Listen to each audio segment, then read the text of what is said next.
Ladies and gentlemen, the ringing of that phone bell means mystery, adventure. Nero Wolfe's office, Archie Goodwin speaking. Yes? Good. Yes, I know that in 48 hours it's going to be Christmas, but who is this? Who? Look, I'm a big boy now, so... Okay. Tonight at 8. Goodbye. What the devil was that? This may come as a shock to you, Mr. Wolfe, but that was Santa Claus. You've been drinking. Uh-huh, the usual, milk. He's coming to see you at 8. He's got a problem. Indeed. It seems that some low, not to mention murderous character is going around slaughtering Santa Clauses.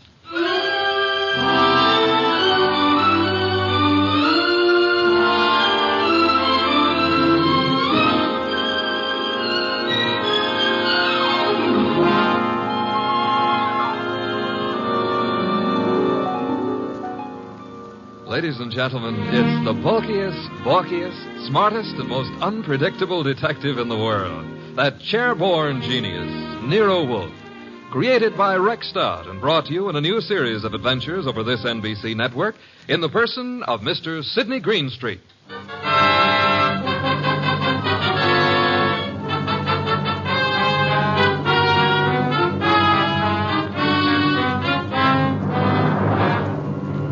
Began earlier than 8, however, the case of the slaughtered Santas. It began, to be precise, on the corner of 34th Street and Carlisle. The hour was close to 6, the weather cold, the sky dark. How you doing, Santa? I'm freezing to death, officer. It's a cold day. You packing up? Yeah, I guess so. Not many people around anymore. Oh, heading for home and dinner. How was the collection? Well, I don't need no armored car, but a few dozen kids are going to have something for their Christmas stockings. Your competition, the guy in the opposite corner, is already screaming. Probably got low blood pressure. Yeah, give me a hand to get the collection pot off the chains, eh? Sure, there you go. Yeah, thanks. Yeah, I'll just walk you down the block. Got to phone in. Okay, fine. One Santa still left. Wonder what he's waiting for. Santa Claus. Well, watch yourself going down those chimneys tonight, eh? Sure. Well, I'll cut across the avenue here. Be seeing you. Hey, that car coming down the street. Got its lights out. Look out!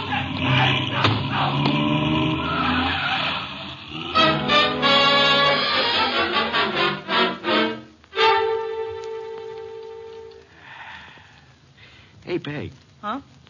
Did I ever tell you I love you? Oh, it's not me you love. It's the hot soup. Now, you're not the only woman who can cook a dish of soup. Huh? It helps, though. I'm just beginning to thaw out. Yeah, that's a cold corner you play Santa Claus on. Well, don't hurt to make a few bucks. I ain't done so good this past year. Well, maybe the next year will be... Oh, well.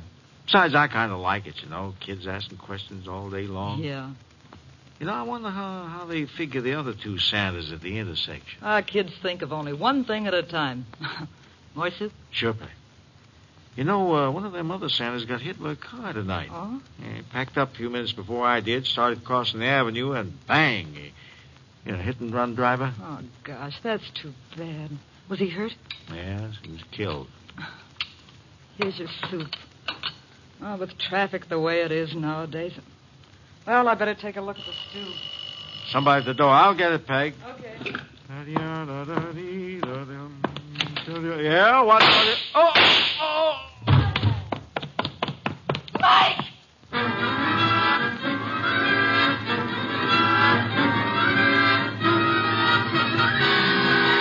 Mr. Wolfe? Yes, Archie? I've been thinking. Good heavens. Oh, I admit it won't bring about a national emergency. But, Mr. Wolfe, Christmas is only a couple of days away. If you're hinting about your present... No. I was just imagining you behind a team of reindeer. Your imagination is morbid. You'd make a wonderful Santa Claus. Phooey. You got the perfect build for it. Of course, as for character... Archie. Yeah? Can you picture me scrambling down a chimney? Well, they might have to build bigger chimneys, but... Bah. There's that, too. However... That is the front door. True. I was thinking... You might see who it is. Well, if nobody's been lying to me on the phone, that'll be Santa Claus. Let him in.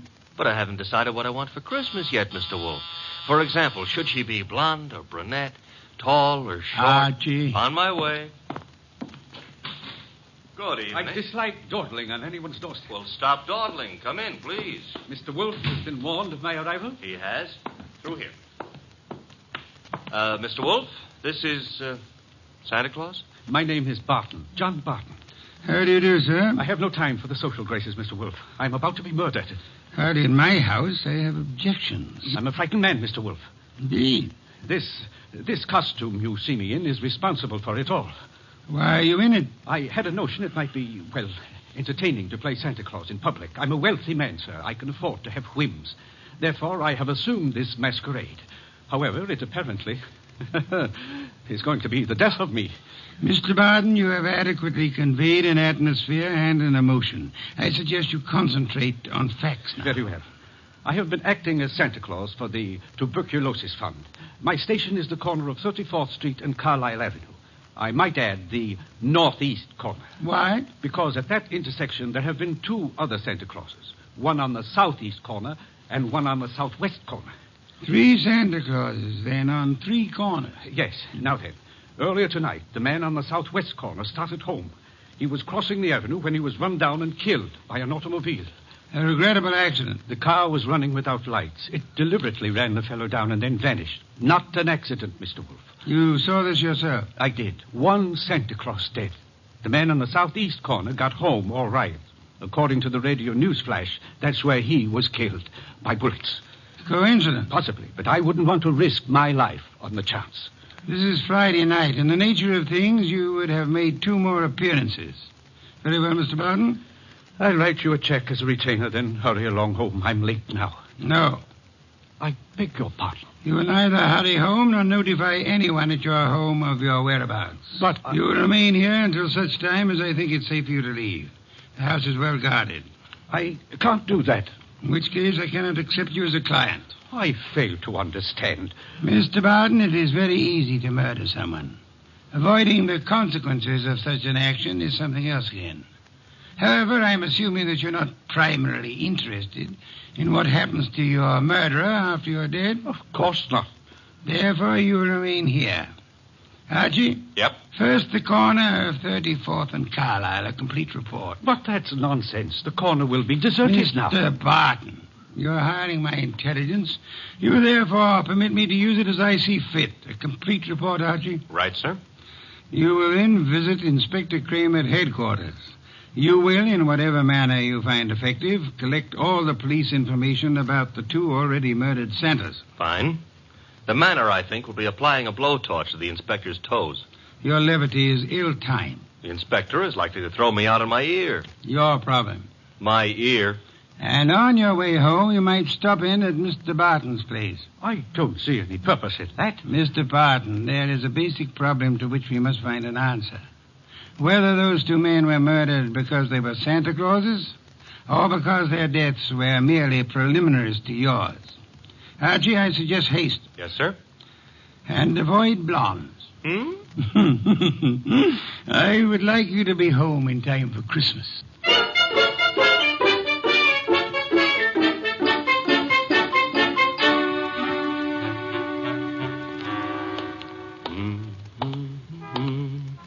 Hey, Bud.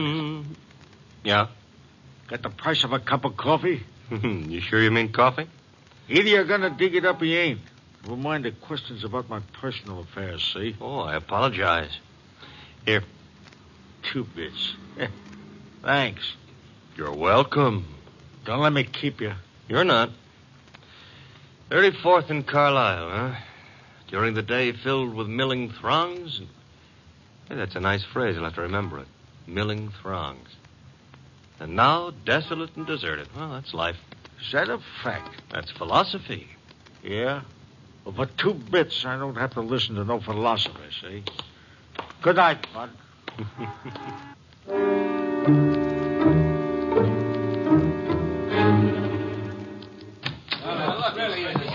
Uh-oh.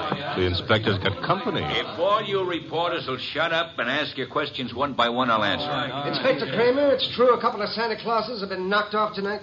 It's true that 2 men who have been employed as Santa Claus by charitable organizations have been murdered, yes. Any connection between those 2 guys, or does somebody just hate Santa Claus? Well, so far as we know, there is no connection. That means it could be maybe some kind of maniac who's decided he doesn't like Christmas or Santa Claus. Is that right? The department is investigating along those lines. Like how? Well, we're checking all the local asylums for possible escaped lunatics. Yeah, but, Inspector, suppose this nut has never been in an asylum. That'll be all, boys. Oh, but listen, I said that'll be all. Now, anything new comes in, you'll get it, understand? Good one. Hello, Inspector. Yeah, I spotted you coming in. What happened? You decided to reform and got a job on a paper? Nope. I'm a public-spirited citizen, that's all. Yeah, I could add a few things to that description with practically no strain at all. Mr. Wolfe and I are very sentimental about Christmas. We object to Santa Claus's being killed. Nuts. Oh, Inspector, aren't you in favor of Christmas? I'm in favor of Christmas. I'm in favor of motherhood. Leave motherhood out of this. Neither of us are mothers. Our chances of becoming mothers aren't too good either. And furthermore... Okay, you're not giving, so get out of here. Thank you, Inspector. But Goodwin, Yeah? in case Wolfe decides to send me something for Christmas, you know what I wish he'd send me? What? Your head.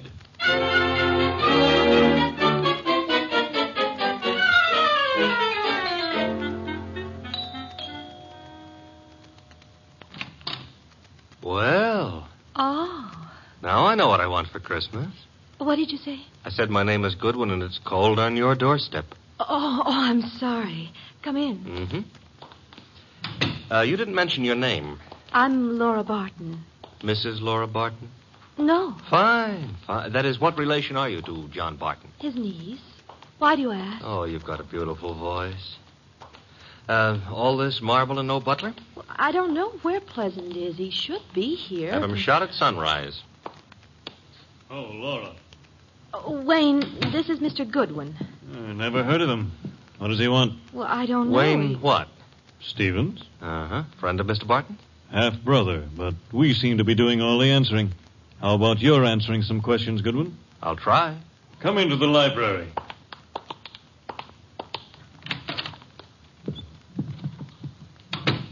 What do you want? For Christmas? Erase that. I would like to see Mr. Barton. He's not home. Where is he? Don't you know? I wouldn't have come here asking for him if I did, would I? I suppose that's true. What did you want with him? Conversation. About? Anything. You see, I like to talk to rich men. Are you rich? I can't play the piano either. You could always learn. But being rich is harder, I found it. Mr. Goodwin, you must have some reason for coming here. Some reason concerning Uncle. Laura, you're being imaginative. Well, Uncle is late. He's probably still on that street corner playing Santa Claus. He enjoys it. Why bother about I what... don't know, except... He's never been as late as this? Well, no. Not since he started that masquerade of his. Would you happen to know where the butler is? Out getting drunk, I suspect. He was in the kitchen a little while ago. Disappeared. Pleasant likes to look on the wine when it's red. Or even when it's rye. No, I take that back. Oh, you do? He prefers Irish whiskey. We don't stock it. Therefore... Oh, too bad.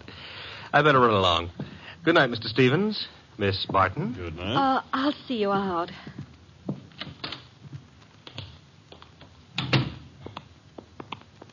Prettiest butler I ever saw. Blonde. Now, old Dr. Tidmouse always said, beware of blondes because... Mr. Goodwin, Well, I'm waiting. Well, Mr. Goodwin, you must know something about Uncle. Something you didn't want to tell us. Makes you think so? Well, otherwise your visit was just pointless. Let's suppose I know. Now, I might be a kidnapper. Oh, no. My honest brown eyes. Your first name is Archie, isn't it? Archie? Archie Goodwin. Goes together nicely, don't you think? You work for Nero Wolfe. You're going back to him now? I might be, but then again, I might be going to the movies. I recognized you. Your pictures have been in the papers. Take me with you to see Mr. Wolfe. You can trust me. I never trust blondes. Oh, that's unfair. Well, no, I don't trust brunettes either. Furthermore, I'm not sure Mr. Wolfe would want to see you, so So? So why don't you, trail me home,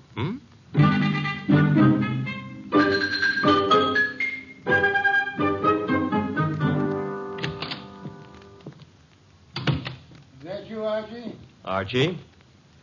Where's Santa Claus? Guest room. He was tired. What, I've been trailed home.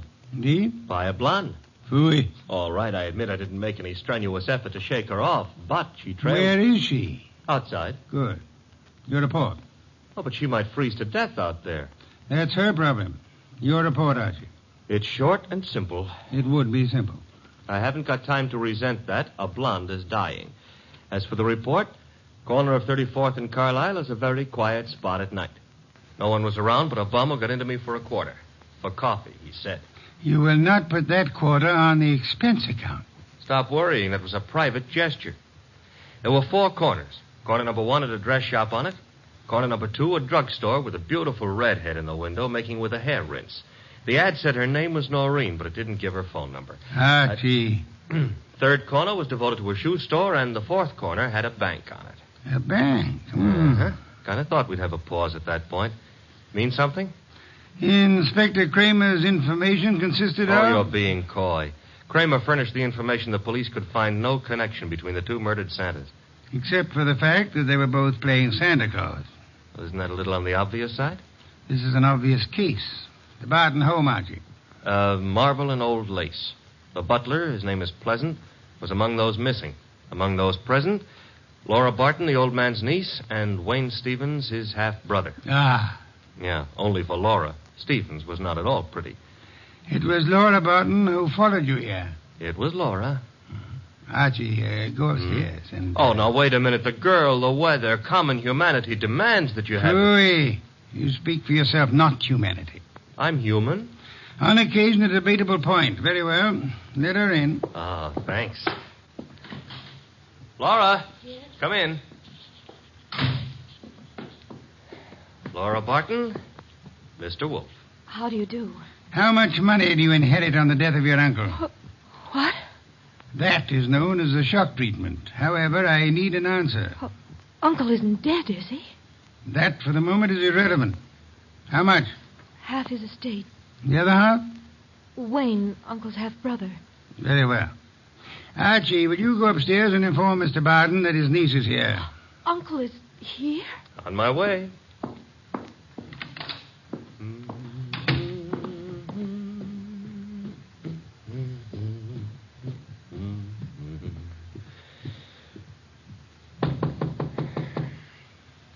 Yes? Archie, Mr. Barton.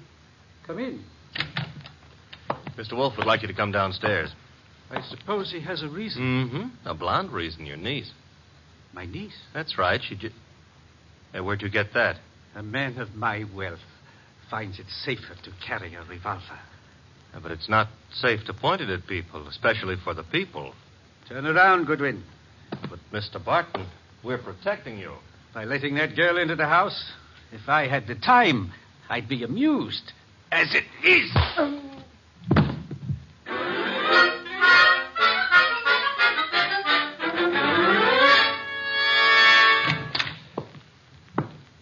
Archie, you been drunk? Good heaven. Uh-huh. Santa Claus came early. Your head. Which one are you referring to, my own or the one Santa gave me? You had better sit. No, I had enough trouble getting up a little while ago. I'm staying out of any positions in which I might have to do that again. Mr. Barton is among the missing.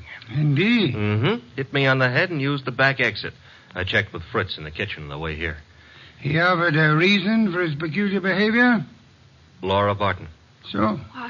I don't understand. Uncle wouldn't do... Uncle apparently has. He also, would appear, fancies himself in costume. Well, he used to be very much interested in the stage. He acted for a while a long time ago till the family objected. Archie? Got it. Nero Wolfe's office, Archie Goodwin speaking. You recite very nicely, Goodwin. This is Cramer. Let me have Wolfe, huh? Mr. Wolfe? Inspector Cramer. Yes, Inspector? The papers haven't been carrying it, Wolfe, but you're working on the Santa Claus case, aren't you? Possibility? You didn't send Goodwin down to headquarters on a possibility. Never mind. We're working on a line down here, Wolfe. Now, look, if it doesn't strain your professional ethics, you might be able to help. How? There's a bank on the corner of 34th Street and Carlisle. We got the thought that suppose a gang was preparing to take that bank tomorrow morning. Those Santa Clauses have been on the corner for nearly a week now. They might have noticed something about the bank's routine, guards or what have you, that could interfere with the gang's plan. A mighty ingenious and imaginative thought, Inspector. Hey, you didn't say yes or no. I have at the moment no opinion. That's all you're going to give us? At the moment. However, Inspector, in a very little while I shall give you, the murderer. Archie, Miss Barton will remain here. As for you, Yeah? you will return to 34th Street and find our coffee-loving friend. Hmm? You will persuade him in whatever manner you think best to return here with you. Huh? Yes. You know, I think it possible you may be able to put that quarter on the expense account after all.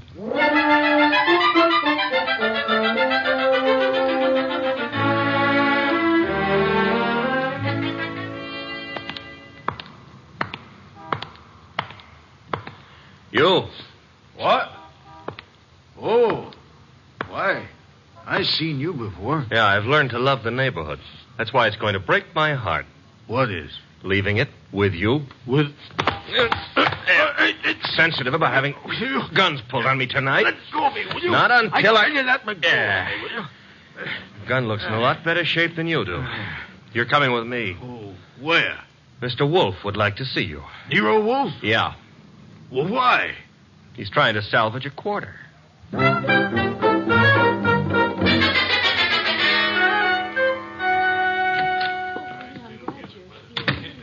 Archie. Uh-huh. Complete with, he wouldn't give his name. He did have a gun to it, though.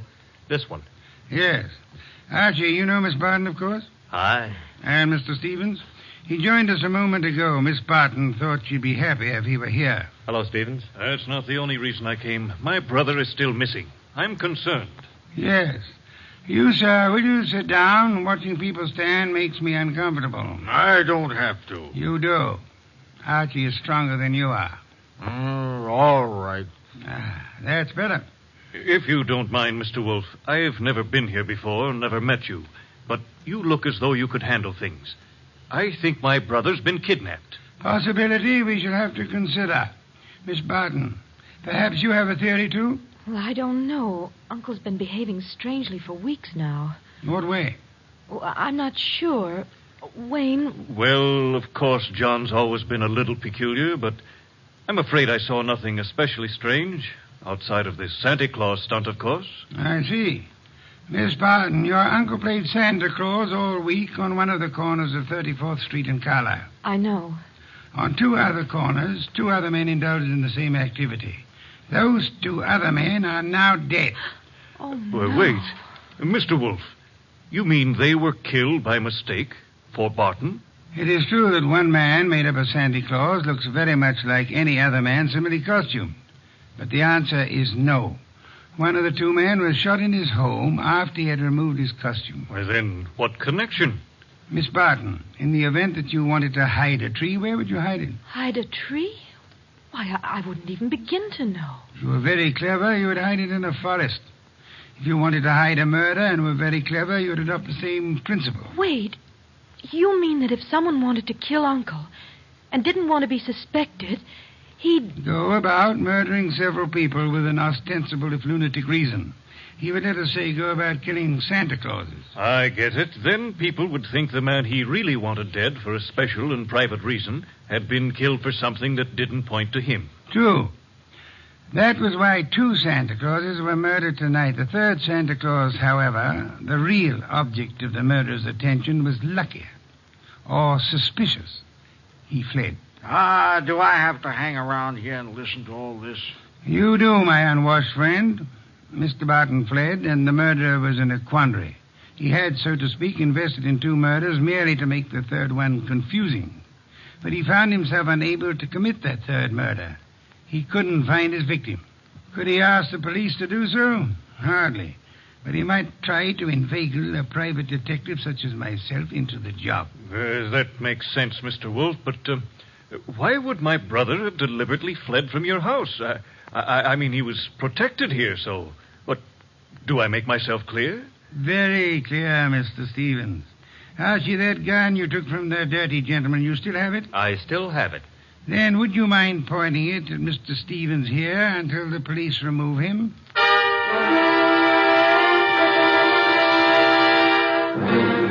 All right, come along, Stevens. Well, that's the end of Mr. Stevens. Inspector Cramer will take good care of him from now on. But now, Mr. Wolfe, Laura and me and the refugee from a washcloth over here would still like to know how and why and who was involved. I knew two people had a motive for John Barton's death. Laura Barton and Wayne Stevens. One of them proceeded to kill Santa Clauses in the hope that the police would assume those killings to be the work of a lunatic. The paper certainly hopped on that assumption. Yes. However, John Barton, aware that his life was in danger, escaped his murderer and hid. In this house? No. A man in Santa Claus costume came here and said he was Barton. However, he was an obvious imposter. He proved that by his flight when his niece came here. You mean he could fool you, but he knew he wouldn't be able to fool me, so... Precisely, therefore, was not Barton. Who was it?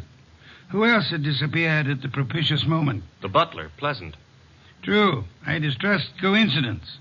Stevens needed an accomplice, hence he sent Pleasant here. And Pleasant would give you a song and dance about Barton's danger and then scram. You'd start investigating, discover Barton was missing, try to find him, and lead Stevens to his victim, huh? I frustrated that part of the plan by insisting on Pleasant's remaining here, which he did until... That part of it's fine. But how did you choose between Laura and Stevens?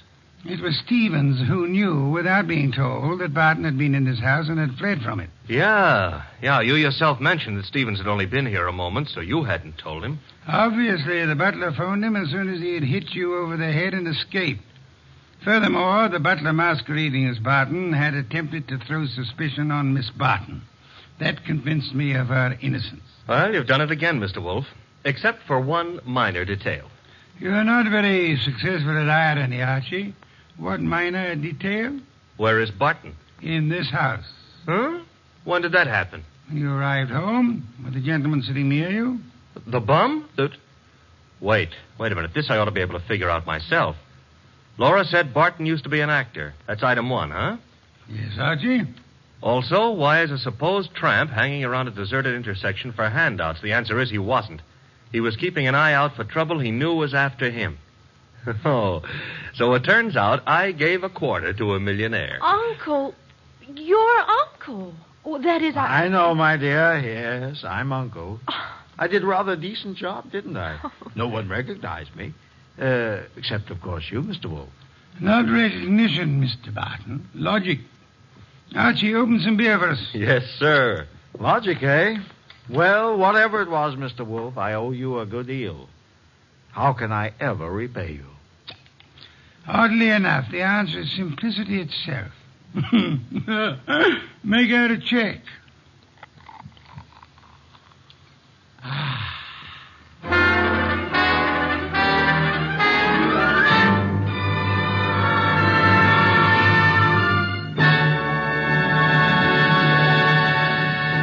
You have been listening to The New Adventures of Nero Wolfe, starring Sydney Greenstreet.